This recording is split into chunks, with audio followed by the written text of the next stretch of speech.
नमस्कार दोस्तों। आज हम लोग गोदान उपन्यास का ये 8वां भाग पढ़ेंगे।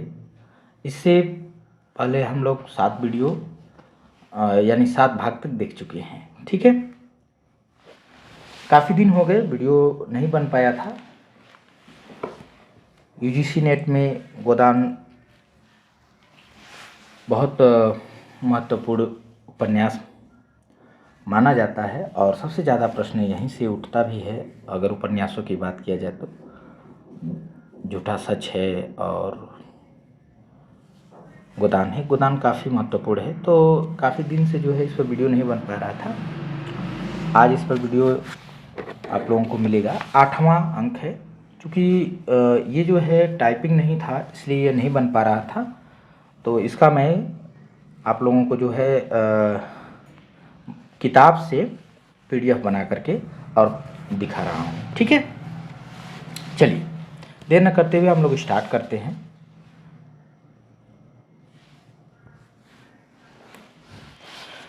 जब से होरी के घर में 8वां अंक है ये। जब से होरी के घर में गाय आ गई है। अब होरी के घर में क्या आ गई है? गाय आ गई है। थोड़ा सा मैं कलर ले लेता हूँ। हाँ, जब से होरी के घर में गाय आ गई है, घर की श्रेय ही क्या हो गया है, कुछ और हो गया है। धनिया का घमंड हो गया। अब पहले थोड़ा सा नॉर्मल थी, लेकिन अब गाय रख ली तो 4 आसपास की जो है दयादी में उसका जो है उच्च स्थान हो गया, क्योंकि किसी के पास गाय नहीं है तो थोड़ा उसके अंदर क्या आ गया, घमंड आ गया। तो जो धनिया का जो घमंड है वो उसके संभाल से बाहर हो जाता है। अब वो उस घमंड को संभाल नहीं पाती है। जब देखो गाय की चर्चा, जहाँ देखो वहाँ गाय की चर्चा करती रहती है। भूसा छिज गया था, ऊख में थोड़ी सी चरी बो दी गई थी, उसी की कुट्टी काटकर जानवरों को खिलाना पड़ता था। भूसा छिज गया था, ऊख में जो है थोड़ी बहुत चरी बो दी गई है, उसी की कुट्टी काटकर जानवरों को खिलाना पड़ता था। आंखें आकाश की ओर लगी रहती थी। आंखें कहाँ लगी रहती थी? आकाश की ओर, कि कब पानी बरसे और घास निकले, कि कब पानी बरस जाए और थोड़ी बड़ी घास जो है उग जाए, जो काट करके जानवरों को खिलाई जाए, थोड़ी आसान हो जाए। आधा आषाढ़ बीत गया और वर्षा न हुई।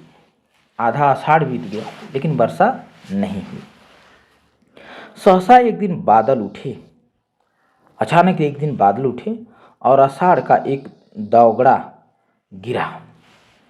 किसान खरीफ बोने के लिए हल लेकर निकले कि राय साहब कारकुन ने कहला भेजा। तभी जो है किसान जो है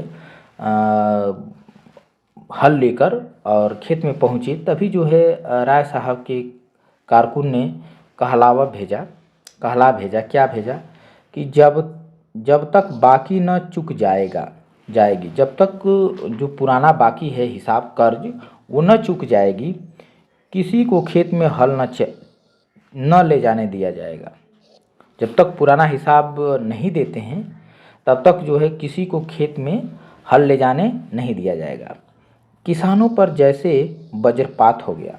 अब ये कथन जो है किसानों के ऊपर जो है एकदम वज्रपात की तरह गिर पड़ा, जैसे बिजली गिर जाती है अचानक जो है, उस टाइप से ये कथन। क्योंकि अब इससे क्या होने वाला था, एक तो बहुत दिनों तक जो है वो इंतज़ार किए वर्षा का, बारिश नहीं हो रहा था, और जब बारिश हुआ तो यहाँ जो है राय साहब का जो आदेश आ गया कि खेत में जो है तभी हल जाएगा जब पुराना हिसाब चुक जाएगा।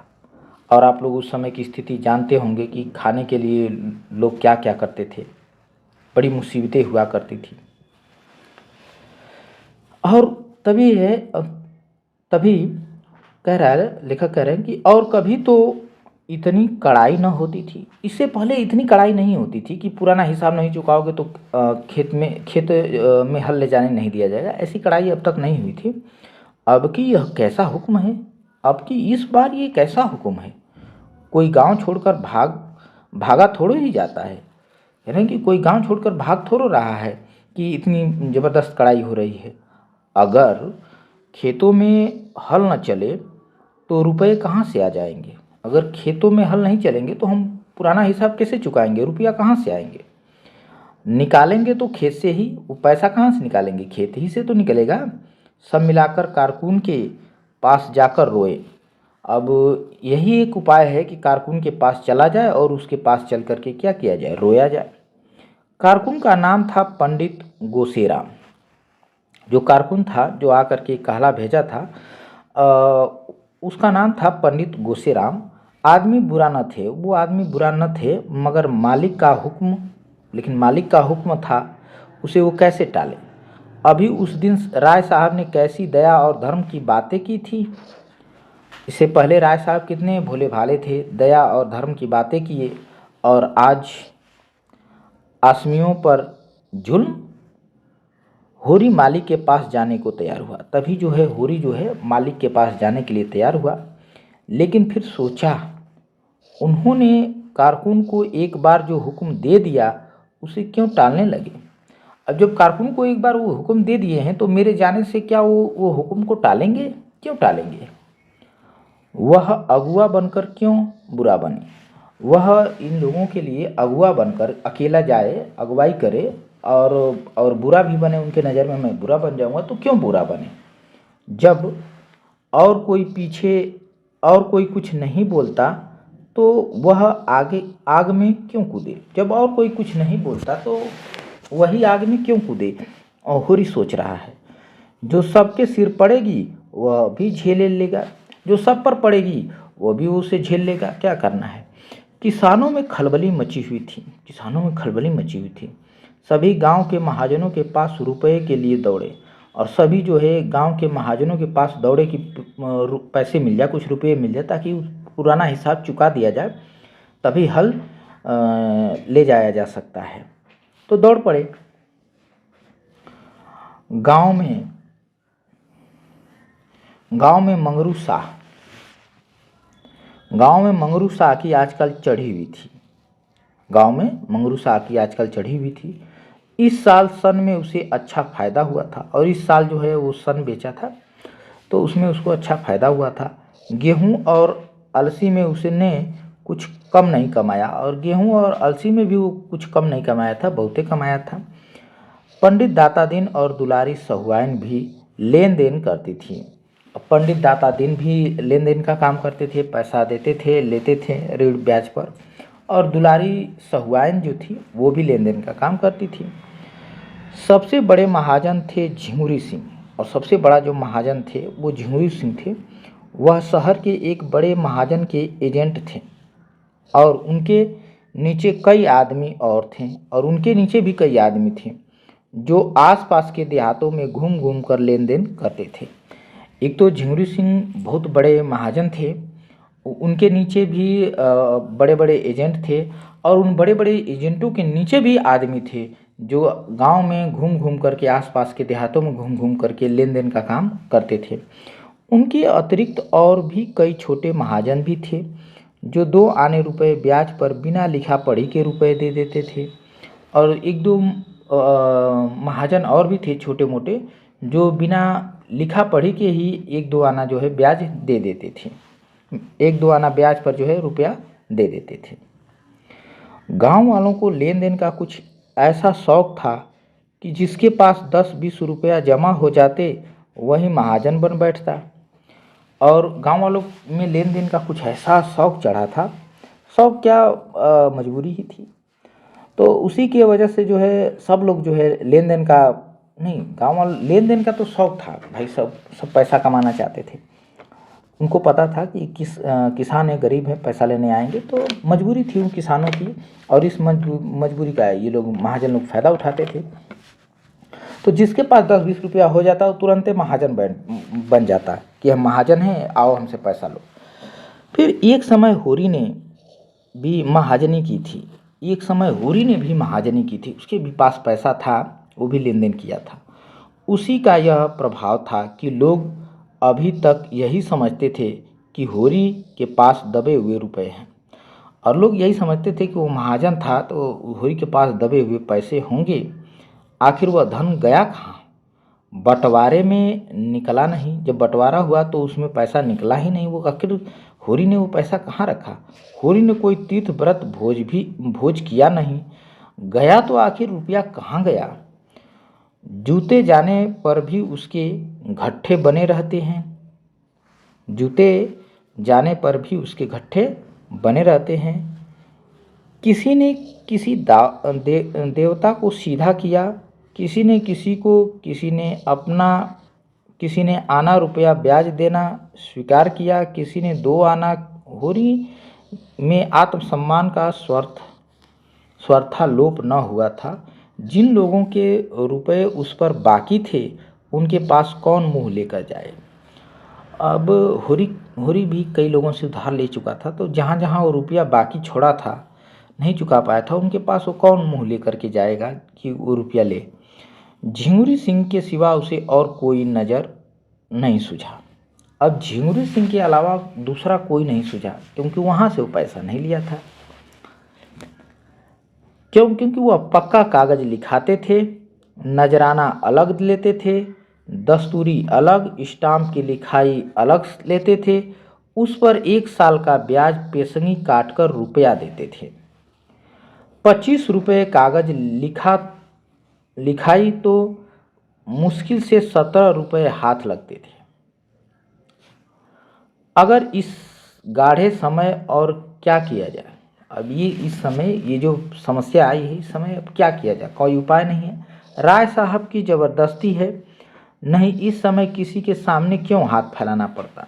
कह रहे कि राय साहब का ये ज़बरदस्ती है, नहीं तो किसी के सामने किसान हाथ क्यों फैलाता? झिंगुरी सिंह बैठे दातुन कर रहे थे। नाटे मोटे खलवाट, काले लंबी नाक और बड़ी बड़ी मूछों वाले आदमी थे, बिल्कुल विदूषक जैसे, और थे भी बड़े हंसोड़, बिल्कुल विदूषक गुंडा की तरह, लेकिन थे बड़े हंसमुख थे। इस गांव को अपनी ससुराल बनाकर मर्दों से साले और ससुर और औरतों से साले या सलहज का नाता जोड़ लिया था।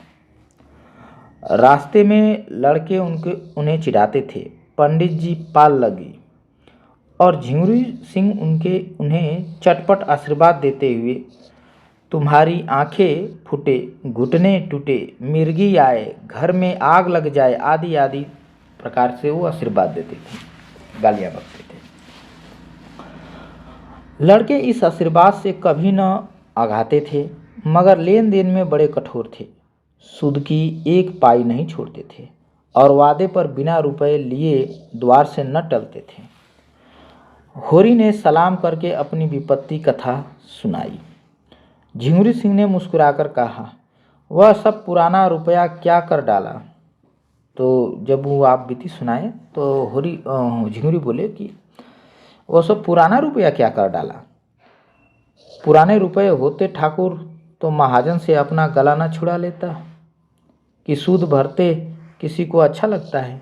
तब होरी बोला कि अगर पुराने रुपये होते ठाकुर तो महाजन से अपना गला न छुड़ा लेते। मुझे सूद भरना अच्छा लगता है क्या? गड़े रुपए न निकले, चाहे सूद कितना ही देना पड़े, तुम लोगों की यही नीति है। तो झिंगुरी सिंह बोलते हैं कि गड़े हुए जो रुपए तुम गाड़े हुए हो, वो रुपए नहीं निकालना चाहते हो, चाहे कितना हो सूद देना पड़े। तुम लोग की यही नीति है, हमें पता है। होरी बोलता है, कहाँ के गड़े रुपए बाबू साहब? खाने को तो होता नहीं, लड़का जवान हो गया है, ब्याह का कहीं ठिकाना नहीं, बड़ी लड़की भी ब्याहने जोग हो गई है। रुपए होते तो किस दिन के लिए गाड़े रखते? अगर रुपए होते तो किस दिन के लिए गाड़े रखते? उसका यूज नहीं करते। झिंगुरी सिंह ने जब से उसके द्वार पर गाय देखी थी, उस पर दांत लगाए हुए थे। और झिंगुरी सिंह जब से होरी के द्वार पर गाय देखे थे, तभी से उस पर दांत लगाए हुए थे। गाय की डील डौल और गठन कह रहा था कि उसमें 5 सेर से कम दूध नहीं है। मन में सोच लिया था, होरी को किसी अदब में डालकर गाय उड़ा लेना चाहिए। मन में वो सोच लिया था झिंगुरी सिंह कि होरी को किसी अदब में डालकर, समस्या में डालकर, और उससे गाय को उड़ा लेना चाहिए। आज वह अवसर आ गया है, और वही अवसर आज आ गया है। तब झिंगुरी सिंह बोले, अच्छा भाई, तुम्हारे पास कुछ नहीं है, अब राजी हुए। जितने रुपए चाहो ले जाओ, लेकिन तुम्हारे भले के लिए कहते हैं, कुछ गहने गाठे हो तो गिरवी रख कर रुपये ले लो। अगर तुम्हारे पास कुछ गहने हो तो उसे गिरवी रख दो, और जितना रुपया ले जाना है ले जाओ। स्टाम्प लिखोगे तो सूद बढ़ेगा और झमेले में पड़ जाओगे। अगर स्टाम्प पर लिखोगे तो सूद बढ़ जाएगा और झमेले में पड़ जाओगे। होरी ने कसम खाई कि घर में गहने के नाम कच्चा सूत भी नहीं है। उसने कसम खाई कि घर में एक कच्चा धागा तक नहीं है, सूत तक नहीं है गहने का। धनिया के हाथों में कड़े हैं, वह भी गिलट के हैं। धनिया के हाथों में जो कड़े हैं वो भी गिलट के हैं, वो भी किसी यूज के नहीं है, उस पर भी उसका भी दाम नहीं लगेगा। झिंगुरी सिंह ने सहानुभूति का रंग मुंह पर पोत कर कहा, सहानुभूति जताते हुए जूठा, और बोले, तो एक बात करो, यह नई गाय जो लाए हो इसे हमारे हाथ बेच दो। जो नई गाय लाए हो इसे ये हमारे हाथ बेच दो। सूद स्टाम्प सब झगड़ों से बच जाओगे। तो तुम्हें सूद देना होगा न स्टाम्प देना होगा, सब झगड़ों से बच जाओगे, तुम्हें पैसा मिल जाएगा। 4 आदमी जो दाम कहे वह हमसे ले लो, जो 4 आदमी उसका जो दाम लगाए वही दाम मुझसे ले लो। हम जानते हैं तुम उसे अपने शौक से लाए हो और बेचना नहीं चाहते हो। झिंगुरी बोला कि मुझे पता है तुम उसे शौक से लाए हो और उसे बेचना नहीं चाहते, लेकिन यह संकट तो टालना ही पड़ेगा। लेकिन ये जो संकट है ये तो टालना ही पड़ेगा। होरी पहले तो इस प्रस्ताव पर हंसा। होरी जो है इस प्रस्ताव पर हंसा, उस पर शांत मन से फिर विचार भी न करना चाहता था।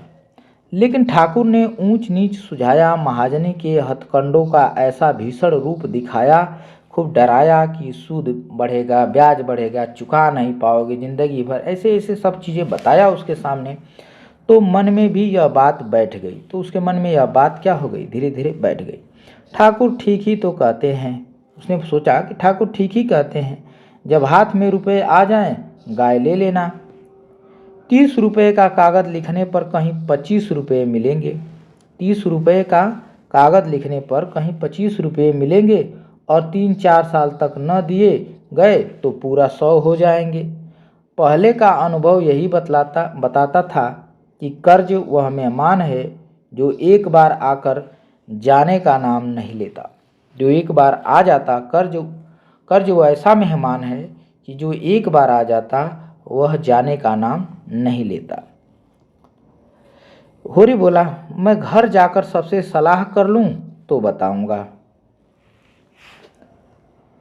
झिंगुरी बोले, सलाह नहीं करना है, उनसे कह देना है कि रुपए उधार लेने में अपनी बर्बादी के सिवा और कुछ नहीं है। कह रहा है कि सलाह नहीं करना है, उनसे यह कह देना कि उधार रुपया लेने में बर्बादी के सिवा कुछ नहीं है। ठीक है, तो इसलिए जो है गाय ही बेच करके पैसा ले ले, ये बात समझाना उनको। होरी कहता है, मैं समझ रहा हूँ ठाकुर, अभी आके जवाब देता हूँ, अभी जाता हूँ आके जवाब देता हूँ। लेकिन घर में आकर उसने जो ही प्रस्ताव किया कोहराम मच गया। लेकिन जैसे ही होरी घर में आकर के यह प्रस्ताव रखा कि गाय बेच करके पैसा ले लेता हूँ, तो घर में कोहराम मच गया। धनिया तो कम चिल्लाई, दोनों लड़कियों ने तो दुनिया सिर पर उठा ली। धनिया तो कम ही थोड़ा बहुत चिल्लाई, लेकिन दोनों जो लड़कियां थी वो पूरी दुनिया सिर पे उठा ली। बहुत बोली, नहीं देते अपनी गाय, रुपए जहाँ से चाहे लाओ, सोना ने तो यहाँ तक कह डाला, इससे तो कहीं अच्छा है मुझे बेच डालो। गाय बेचने से अच्छा है मुझे ही बेच डालो, गाय से तो कुछ बेसी ही मिल जाएगा। होरी असमंजस में पड़ गया। दोनों लड़कियां सचमुच गाय पर जान देती थी। रूपा तो उसके गले से लिपट जाती थी और बिना उसे खिलाए और मुंह में नहीं डालती थी, बिना उसे खिलाए और खुद मुंह में नहीं डालती थी। गाय कितने प्यार से उसका हाथ चाटती थी, कितनी स्नेह भरी आंखों से उसे देखती थी। उसका बछड़ा कितना सुंदर होगा, अभी से उसका नामकरण हो गया था। अभी अभी जो है उसका बछड़ा नहीं है, लेकिन उसका नामकरण हो गया था। मटरू रखा जाएगा, वह उसे अपने साथ लेकर सोएगी। इस गाय के पीछे दोनों बहनों में कई बार लड़ाइयाँ हो चुकी थीं। सोना कहती मुझे ज़्यादा चाहती है, रूपा कहती गाय मुझे ज़्यादा चाहती है। इसका निर्णय अभी तक न हो सका था और दोनों दावे कायम थे, और दोनों के दावे जो है कायम थे कि वो गाय मुझको ज़्यादा पसंद करती है, वो कहती मुझको ज़्यादा पसंद करती है। मगर होरी ने आगा पीछा सुझाकर आखिर धनिया को किसी तरह राजी कर लिया। मगर होरी जो है आगा पीछा सुझाकर बताकर आखिर धनिया को किसी तरह राजी कर लिया। एक मित्र से गाय उधार लेकर बेच देना भी बहुत ही वैसी बात है, लेकिन विपत में आदमी का धर्म तक चला जाता है। एक आदमी से गाय उधार लेकर उसे बेच देना वैसी ही बात है, ऐसी बात है, लेकिन विपत्ति आ जाए तो आदमी करे क्या? यह कौन सी बड़ी बात है? ऐसा न हो तो लोग विपत्ति में इतना डरे क्यों? गोबर ने भी विशेष आपत्ति न की। गोबर ने भी विशेष आपत्ति न की, कहे ठीक है बेची दो, क्या करना है। वह आजकल दूसरी ही धुन में मस्त था, इसलिए वो आपत्ति नहीं किया, क्योंकि वो आजकल दूसरी ही धुन में मस्त था। यह तय किया गया कि जब दोनों लड़कियां रात को सो जाएं तो गाय झिंगुरी सिंह के पास पहुंचा दी जाए। और यही तय हुआ कि जब दोनों लड़कियां ले जाने नहीं दे रही हैं तो जब वो सो जाएं तो धीरे से गाय को झिंगुरी सिंह के पास पहुंचा दी जाएगी। दिन किसी तरह कट गया। साँझ हुई। दोनों लड़कियां 8 बजते बजते खा पी कर सो गई। गोबर इस करुण दृश्य से भागकर कहीं चला गया, और गोबर जो है इस करुण दृश्य से कि वो रहता तो रो देगा, चिल्लाएगा, तो वो पहले ही भाग गया। वह गाय को जाते कैसे देख सकेगा? अपने आंसुओं को कैसे रोक सकेगा? होरी भी ऊपर ही से कठोर बना हुआ था। घोरी भी नहीं ले जाना चाहता था, लेकिन ऊपरी मन से थोड़ा कठोर बना हुआ था। मन उसका चंचल था। ऐसा कोई माई का लाल नहीं जो इस वक्त उसे 25 रुपये उधार दे दे, चाहे फिर 50 रुपये ही ले ले। वह गाय के सामने जाकर खड़ा हुआ तो उसे ऐसा जान पड़ा कि उसकी काली काली सजीव आंखों में आंसू भरे हुए हों। ऐसा लगा कि गाय भी रो रही है और वह कह रही है, क्या 4 दिन में ही तुम्हारा मन मुझसे भर गया? और मानो ऐसा कह रही है वो गाय कि क्या तुम्हारा मन मुझसे 4 दिन में ही भर गया? तुमने तो वचन दिया था कि जीते जी इसे न बेचूंगा। यही वचन था तुम्हारा ना? मैंने तो तुमसे कभी किसी बात का गिला नहीं किया। जो कुछ रूखा सूखा तुमने दिया वही खाकर संतुष्ट हो गई। बोलो। अब गाय का सजीव चित्रण यहाँ पे कर दिया गया है। धनिया ने कहा, लड़कियां तो सो गई, अब इसे ले क्यों नहीं जाते? लड़कियां तो सो गई, अब ले जाओ, ले क्यों नहीं जाते? जब बेचना ही है तो अभी बेच दो, जब बेचना है तो अभी बेच दो। होरी ने कांपते स्वर में कहा, मेरा तो हाथ नहीं उठता धनिया, उसका मुंह नहीं देखती। रहने दो, रुपए सूद पर ले लूँगा। भगवान ने चाहा तो सब अदा हो जाएंगे। रहने दो, रुपए सूद पे ही ले लूँगा। गाय का मुख देखो और देख करके मेरा मन नहीं होता। तो कहता है भगवान चाहे तो सब अदा हो जाएगा, रुपया सूद पे ही, ब्याज पे ही ले लेते हैं। 300-400 होते ही क्या हैं, 300-400 रुपये होते ही क्या हैं? एक बार उख लग जाएंगे, हो जाएंगे, बेच देंगे, उतना तो हो ही जाएगा। धनिया ने गर्व भरे प्रेम से उसकी ओर देखा। धनिया जो है बड़ी गर्व भरे प्रेम से उसकी ओर देखा। और क्या, इतनी तपस्या के बाद तो घर में गऊ आई है। और बोली कि और क्या, इतनी तपस्या इतनी मेहनत के बाद तो घर में गऊ आई है, उसे भी बेच दो। लोग कल रुपए जैसे और सब चुकाए जाएंगे। कह रही है कि लो कुल रुपए जैसे जैसे और रुपए चुकाए जाएंगे वैसे ही इसे भी चुका देंगे। भीतर बड़ी उमस हो रही थी। हवा बंद थी, एक पत्ती न हिलती थी। बादल छाए हुए थे पर वर्षा के लक्षण न थे। होरी ने गाय को बाहर बांध दिया। धनिया ने टोका भी, कहाँ लिए जाते हो? धनिया ने टोका, कहाँ लिए जाते हो? पर होरी ने सुना नहीं, बोला, बाहर हवा में बांध देता हूँ, आराम से रहेगी, उसके भी तो जान है। गाय बांधकर वह अपने मंझले भाई शोभा को देखने गया। गाय बांध दिया और बांध करके चला गया अपने मंझले भाई शोभा को देखने। शोभा को इधर कई महीने से दमे का अर्जा हो गया था, दमा हो गया था। दवा दारू की जुगत नहीं थी, खाने पीने का प्रबंध नहीं था और काम करना पड़ता था जी तोड़कर, इसीलिए उसकी दशा दिन दिन बिगड़ती जाती थी। शोभा सहनशील आदमी था, लड़ाई झगड़े से कोसों भागने वाला था, दूर रहा करता था, किसी से मतलब नहीं, अपने काम से काम। होरी उसे चाहता था और वह भी होरी का अदब करता था, सम्मान करता था। दोनों में रुपए पैसे की बातें होने लगी। राय साहब का यह नया फरमान आलोचनाओं का केंद्र बना हुआ था। अब राय साहब ने जो ये जो नया फरमान जारी किया था, ये चारों ओर आलोचनाओं का केंद्र बना हुआ था। जहें जहें किसान बैठ के अपना इसी पर चर्चा कर रहे थे, क्या होगा।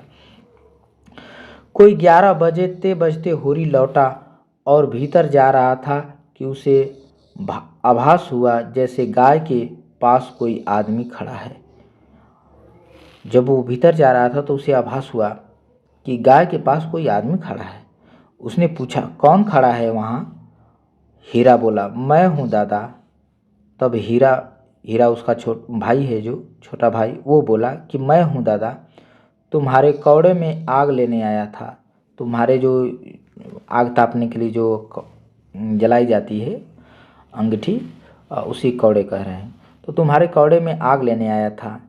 हीरा उसके कौड़े में आग लेने आया है। इस जरा सी बात में होरी को भाई की आत्मीयता का परिचय मिला। और जब ये बात उसने कहा हीरा, तो होरी को लगा कि भाई का आत्मीयता, यानी कि हाँ ये मेरा भाई है, ऐसा उसे थोड़ा फील हुआ। गांव में और भी तो कौड़े हैं, उसने सोचा कि गांव में तो और भी तो कौड़े हैं, लेकिन वो मेरे ही कौड़े से आग लेने आया है। कहीं से आग मिल सकती थी उसे। हीरा उसके कौड़े में आग ले रहा है तो अपना ही समझकर तो ले रहा होगा। सारा गांव इस कौड़े में आग लेने आता था।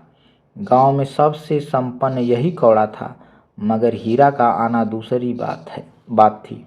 और उस दिन की लड़ाई के बाद हीरा के मन में कपट नहीं रहता। गुस्सैल है लेकिन दिल का साफ है। उसने स्नेह भरे स्वर में पूछा, तमाकू है कि ला दूं? तब होरी ने पूछा कि तमाकू है कि ला के दूं? तब हीरा बोला, नहीं तमाकू तो है दादा, शोभा तो आज बहुत बेहाल है। और होरी बोला कि शोभा तो आज बहुत बेहाल है, कोई दवाई नहीं खाता तो क्या किया जाए? हीरा बोला कि कोई दवाई नहीं खाता तो क्या किया जाए? उसके लेखे तो सारे वैद्य डॉक्टर हकीम अनाड़ी हैं। भगवान के पास जितनी अक्ल थी वह उसके और उसकी घरवाली के हिस्से पड़ गई। होरी ने चिंता से कहा, यही तो बुराई है उसमें, अपने सामने किसी को गिनता ही नहीं, और चिढ़ने तो बीमारी में सभी हो जाते हैं, और चिढ़ते तो सभी हैं, जब बीमार हो जाते हैं तो उनसे चिड़चिड़ापन आ जाता है। तुम्हें याद है कि नहीं, जब तुम्हें इंफिजा हो गया था तो दवाई उठाकर फेंक देते थे। मैं तुम्हारे दोनों हाथ पकड़ता था, तब तुम्हारी भाभी तुम्हारे मुंह में दवाई डालती थी, उस पर तुम उसे हजारों गालियां देते थे। हीरा बोला, हाँ दादा, भला वह बात भूल सकता हूँ। तुमने इतना न किया होता तो तुमसे लड़ने के लिए कैसे बचा रहता। होरी को ऐसा मालूम हुआ कि हीरा का स्वर भारी हो गया है। उसका गला भी भर आया। बेटा, लड़ाई झगड़ा तो जिंदगी का धर्म है, इससे जो अपने हैं वह पराये थोड़े ही हो जाते हैं। जब घर में 4 आदमी रहते हैं तभी लड़ाई झगड़े भी होते हैं। जिसके कोई है ही नहीं उसके कौन लड़ाई झगड़ा करेगा। दोनों ने साथ चिलम पी। तब हीरा अपने घर गया, होरी अंदर भोजन करने चला गया। धनिया रोष से बोली, धनिया जो है गुस्सा हो गई थी और गुस्सा में बोली, देखी अपने सपूत की लीला, इतनी रात हो गई और अभी उसे अपने सेल से छुट्टी नहीं मिली। मैं सब जानती हूँ, मुझको सारा पता मिल गया है। भोला कि वह जो राढ़ लड़की नहीं है, झुनिया उसी के फेर में पड़ा रहता है। तो धनिया जो है गुस्सा में बोली अपने पुत्र के ऊपर कि अभी तक उसको पता नहीं है, इतनी रात हो गई। तो तब होरी के कानों में भी इस बात की भनक पड़ी थी। होरी के कानों में भी इस बात की जो है भनक लग गई थी कि भोला की लड़की जो है झुनिया, उसका और गोबर का जो है कुछ चक्कर चल रहा है। पर उसे विश्वास न आया था। गोबर बेचारा इन बातों को क्या जाने। गोबर बेचारा इन बातों को क्या जाने कि इन लोगों को पता चल गया है। बोला किसने कहा तुमसे? धनिया प्रचंड हो गई और बोली तुमसे छिपी होगी, और तो सभी जगह चर्चा चल रही है। धनिया गुस्सा हो गई। जो भोरी बोला कि तुमसे किसने कहा तुमसे? तो धनिया जो है अब प्रचंड हो जाती है, गुस्सा जाती है और बोलती है तुमसे छिपी होगी, और तो सभी जगह इसी की चर्चा चल रही है। यह भृगा, यह वह 72 घाट का पानी पिए हुए है, उसे उंगलियों पर नचा रही है और यह समझता है वह इस पर जान देती है। वह तो 72 घाट के पानी पिए हुए है, इसे उंगलियों पर अपनी नचा रही है और यह समझता है कि मुझ पर वह जान देती है। तुम उसे समझा दो, नहीं कोई ऐसी वैसी बात हो गई। धनिया कहती है कि तुम उसे समझा दो, नहीं तो कोई ऐसी वैसी बात हो गई तो कहीं के न रहोगे। होरी का दिल उमंग पर था। चुहल की सूझी और मजाक की सूझी। उसने बोला झुनिया देखने सुनने में भी तो बुरी नहीं है, उसी से कर ले सगाई, क्या बात है। ऐसे उसने जो है मजाक के अंदाज में बोल दिया। ऐसी सस्ती में हरिया और कहाँ मिली जाती है। धनिया को यह चुहल तीर की तरह लग गई और उसने बोला झुनिया इस घर में आए तो मुंह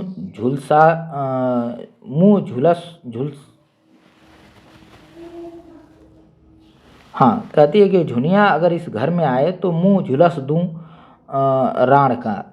गोबर की चहेती है तो उसे लेकर जहाँ चाहे रहे, पर इस घर में नहीं आएगी। और जो गोबर इस घर में लाए, और यदि गोबर लेकर आए उसे घर में, तो यह दोनों लड़कियां किसके गले बांधेंगे। फिर बिरादरी में तुम्हें कौन पूछेगा, कोई द्वार पर खड़ा तक नहीं होगा। उसे इसकी क्या परवाह, गोबर को इसकी क्या परवाह। इस तरह नहीं छोड़ूंगी लाला को, मर मर के मैंने पाला है और झुनिया आकर राज करेगी। मुंह में आग लगा दूंगी राण के। सहसा गोबर आकर घबराई हुई आवाज में बोला। अचानक गोबर आ जाता है और घबराई हुई आवाज में बोलता है दादा, सुंदरिया के क्या हो गया? दादा सुंदरिया के क्या हो गया? क्या काले नाग ने छू लिया? वह तो पड़ी तड़प रही है। गाय को बोला। होरी चौक में जा चुका था, थाली सामने छोड़कर बाहर निकल आया और बोला क्या अशगुन मुंह से निकालते हो? क्या अशगुन बोलते हो? क्या ऐसी बात क्यों बोलते हो? अभी तो मैं देख कर आ रहा हूँ, लेटी थी, तीनों बाहर गए, चिराग लेकर देखा, उजाला लेकर के गए, सुंदरिया के मुंह से फिचकुर निकल रहा था। और सुंदरिया के मुंह से जो है, यानी गाय का नाम इसने सुंदरिया रखा था, तो सुंदरिया के मुंह से फिचकुर निकल रहा था। आंखें पथरा गई थी, पेट फूल गया था और चारों पांव फैल गए थे। उसका पेट फूल गया था और चारों पांव उसके फैल गए थे। धनिया सिर पीटने लगी। होरी पंडित दातादीन के पास दौड़ा। गांव में पशु चिकित्सक के वही आचार्य थे। गांव में जो है पशु चिकित्सा के वही आचार्य थे, ज्ञानी थे, दवा देते थे पशुओं को। पंडित जी सोने जा रहे थे, दौड़े हुए आए। दम के दम में सारा गांव जमा हो गया। गाय को किसी ने कुछ खिला दिया है। लक्षण स्पष्ट थे कि गाय को किसी ने कुछ खिला दिया है। साफ विष दिया गया है, उसे जो है जहर दिया गया है, जहर खिलाया गया है। लेकिन गांव में कौन मुछई है जिसने यह विष दिया होगा? गांव में ऐसा कौन है मुद्दई है, निर्दयी है, जो गाय को विष दिया होगा? ऐसी वारदात तो इस गांव में कभी नहीं हुई। लेकिन बाहर का कौन आदमी गांव में आया है? होरी को किसी से दुश्मनी भी नहीं थी कि उस पर संदेह किया जाए। हीरा से कुछ कहासुनी हुई थी, मगर वह भाई भाई का झगड़ा था। सबसे ज़्यादा दुखी तो हीरा ही था। धमकियां दे रहा था कि जिसने यह हत्यारों का काम किया है उसे पाए तो खून पी जाए। वह लाख गुस्सैल हो पर नीच काम नहीं कर सकता। होरी सोचता है कि वो नीच काम नहीं करेगा। आधी रात का जमघट रहा। सभी होरी के दुख में दुखी थे और वधिक को गालियां देते हुए। वह इस समय पकड़ा जा सकता था तो उसके प्राणों की कुशल न थी। अगर वह इस समय पकड़ा जाता, जो जहर देने वाला था, तो उसकी कुशल न थी। जब यह हाल है तो कोई जानवरों को बाहर कैसे बांधेगा? जब यही हाल है तो अपने जानवरों को कोई बाहर क्यों बांधेगा, कैसे बांधेगा? अभी तक रात बिरात सभी जानवर बाहर पड़े रहते थे, किसी तरह की चिंता न थी। लेकिन अब तो एक नई विपत्ति आ खड़ी हुई थी। क्या गाय थी कि बस देखता रहे? पूजने योग्य थी। क्या गाय थी? दिल करता था कि बस देखता रहे। पूजने योग्य थी गाय। 5 सेर दूध से कम न था। 100 का एक एक बछड़ा होता। आते देर न हुई और यह वज्र गिर पड़ा। उसे आते यानी ज़्यादा दिन भी नहीं हुए कि यह वज्र गिर पड़ा। जब सब लोग अपने अपने घर चले गए तो धनिया होरी को कोसने लगी।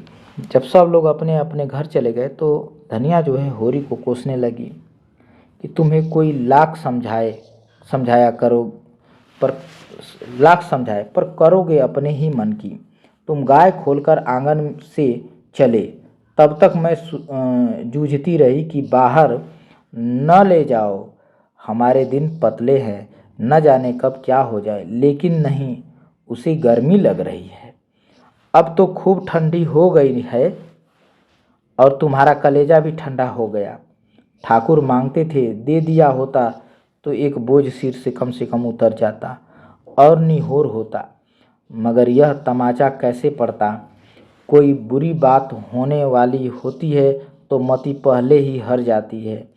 इतने दिन मज़े से घर में बांधती रही, न गर्मी लगी, न जुड़ी आई, न ठंडी लगी। इतना जल्दी सबको पहचान गई थी कि मालूम ही न होता था कि बाहर से आई है। बच्चे उसके सींग से खेलते रहते थे, सिर तक न हिलाती थी। जो कुछ नाद में डाल दो चाट पोंछ कर साफ कर देती थी। लक्ष्मी थी। अभागों के घर क्या रहती? वो लक्ष्मी थी, हम अभागों के घर कैसे रहती? सोना और रूपा भी यह हलचल सुनकर जाग गई थी और बिलख बिलख कर रो रही थी। उसकी सेवा का भार अधिकतर उन्हीं दोनों पर था। उनकी संगनी हो गई थी। दोनों खाकर उठती तो एक एक टुकड़ा रोटी उसे अपने हाथ से खिलाती। कैसी जीभ निकाल कर खा लेती थी। और जब तक उनके हाथ का कौर न पा लेती, खड़ी तक ताकती रहती। भाग्य फूट गए। गोबर और दोनों लड़कियां रो धोकर सो गई थीं। होरी भी लेटा। धनिया उसके सिरहाने पानी का लोटा रखने आई तो होरी ने धीरे से कहा, तेरे पेट में बात पचती नहीं। कुछ सुन पाओगी तो गांव भर में ढिढोरा पीटती फिरोगी। अब होरी को तो आशा ही था, उम्मीद था। तो होरी बोलता है कि धीरे से कहा कि तेरे पेट में बात पचती नहीं, कुछ सुन पाओगी तो गांव भर में ढिढोरा पीटोगी। धनिया ने आपत्ति की और बोली कि ऐसा नहीं है, मैं ढिढोरा पीटती हूँ, भला सुनूं, मैंने कौन सी बात पीट दी कि ये नाम बदनाम कर दिया? अच्छा, होरी बोला, अच्छा तेरा संदेह किसी पर होता है? होरी बोला कि अच्छा तेरा संदेह किसी पर होता है, ये कौन किया होगा? धनिया बोली, मेरा संदेह तो किसी पर नहीं, कोई बाहरी आदमी था। फिर बोली, किसी से कहोगी तो? होरी बोला कि किसी से कहोगी तो नहीं? धनिया बोली, कहूंगी नहीं तो गांव वाले मुझे गहने कैसे गढ़वा देंगे? यानी वो भी व्यंग बोली। अगर किसी से कहा तो मार ही डालूंगा, किसी से कहना मत, होरी बोला। धनिया बोली, मुझे मारकर सुखी न रहोगे। अब दूसरी मेहरिया नहीं मिली जाती है कि मुझे मार दोगे। जब तक हूँ तुम्हारा घर संभाले हुए हूँ। जिस दिन मर जाऊंगी सिर पर हाथ धर कर रोओगे, अभी मुझसे सारी बुराइयां ही बुराइयां हैं, अभी मुझ में सारी बुराइयां ही बुराई हैं। तब आंखों से आंसू निकलेंगे मेरे लिए। होरी बोला, मेरा संदेह हीरा पर होता है। होरी बोला कि मेरा संदेह हीरा पर होता है। धनिया बोली, झूठ, बिल्कुल झूठ। हीरा इतना नीच नहीं है, वह मुंह का ही खराब है। इतना नीच काम नहीं करेगा, भले मुंह का खराब है। होरी बोला, मैंने अपनी आंखों से देखा, सच तेरे सिर की सौं, सच कहता हूँ, तेरे सिर की कसम, मैंने उसे आंखों से देखा। धनिया बोली, तुमने अपनी आंखों से देखा? कब? होरी बोला, वहीं मैं शोभा को देखकर आया।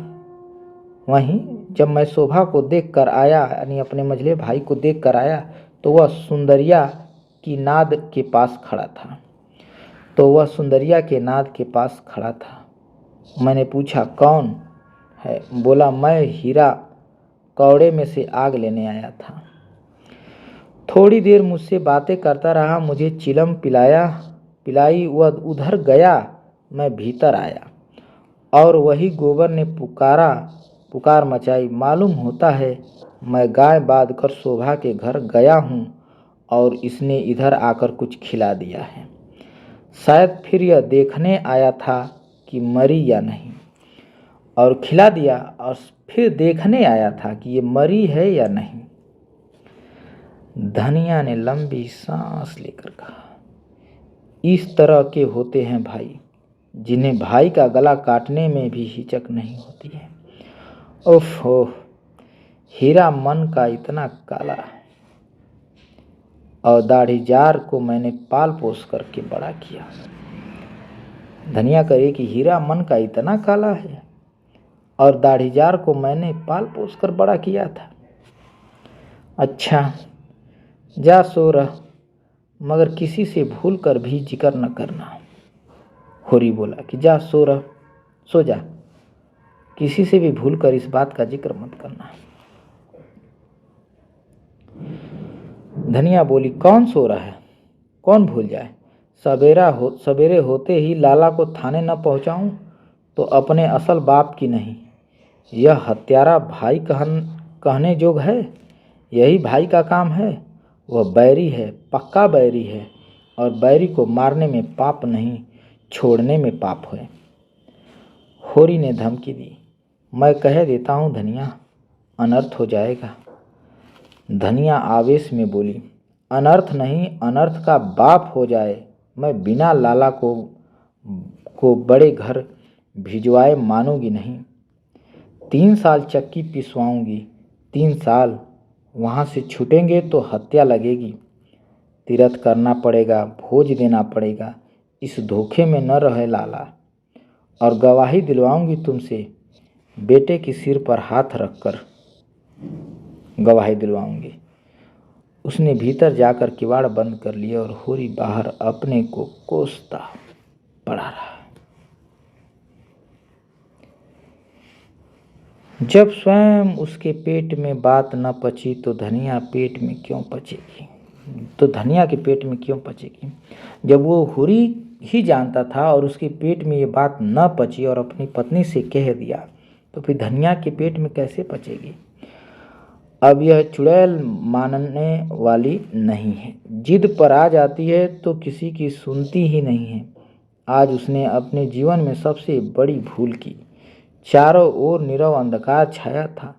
दोनों बैलों के गले की घंटियां कभी कभी बज उठती थी। 10 कदम पर मृतक गाय पड़ी थी और होरी घोर पश्चाताप में करवटें बदल रहा था। अंधकार में प्रकाश की रेखा कहीं नजर न आती थी। अब यहाँ से हम लोग पढ़ेंगे अगले वीडियो में।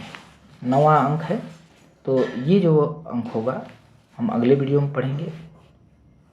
फिलहाल के लिए इतना ही। आप सभी लोगों को वीडियो के लास्ट तक बने रहने के लिए बहुत बहुत धन्यवाद।